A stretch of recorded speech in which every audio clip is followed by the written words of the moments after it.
My name is Anthony Jenca, and I'm originally from Petaluma, California.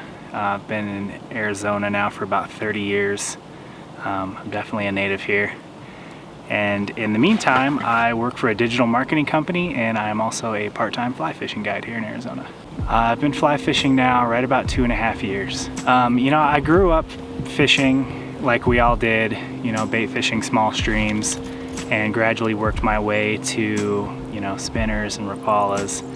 And one day I just got an itch and I went over to local Sportsman's Warehouse and bought fly fishing gear. I bought a rod and a reel and a line and went out the next week and completely botched what I was doing, but I was pretty hooked from then. So I didn't really know anybody who fly fished, and I didn't really watch any videos, I didn't do any research. I just kind of went out and bought the gear and learned on my own.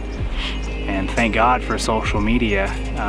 Once I started getting on Instagram consistently and finding guys who fished here in Arizona, I was able to hook up with who's now my really good buddy Josh, and fishing with him ultimately made me a much better fly fisherman because he knew what he was doing, he knew the gear, he knew what to use.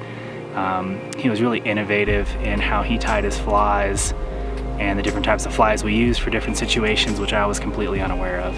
Fly fishing in Arizona is rough. We have a lot more water than people think. We have well over 1,000 miles of streams just in the White Mountains, and a lot of it is really tough fishing. It's skinny water, it's small pocket water. The fish are extremely spooky, so if you can't present a fly the right way, if you can't walk up to what you're going to fish the right way, if you're not quiet, your chances of catching a fish here are pretty slim. And I think a lot of people come to Arizona thinking our fishing's terrible, but that's because they live in Colorado, Utah, Montana, where you can pretty much pop into any ditch off the side of the road and catch a fish.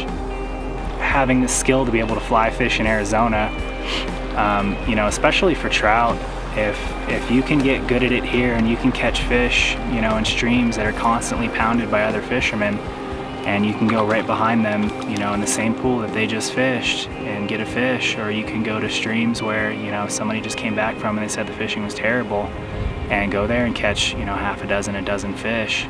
I think in the end it ultimately makes you a better fisherman because we're not spoiled, and you have to work a little bit harder and kind of pick apart the streams and figure out what's working, whether you're throwing a dry, a terrestrial, a streamer, and just keep at it till you figure it out. So what I love about trout is they're beautiful. Each one is different in their own way. You can catch 10 brown trout and probably 9 of them are going to look completely different than the last one that you caught. And that goes with any of them, char as well, like brook trout, and they're just so beautiful. They have the perfect shape. They're a lot of fun to catch. Most of them can be caught in the mountains on a mountain stream in the pines, and that for me is very appealing.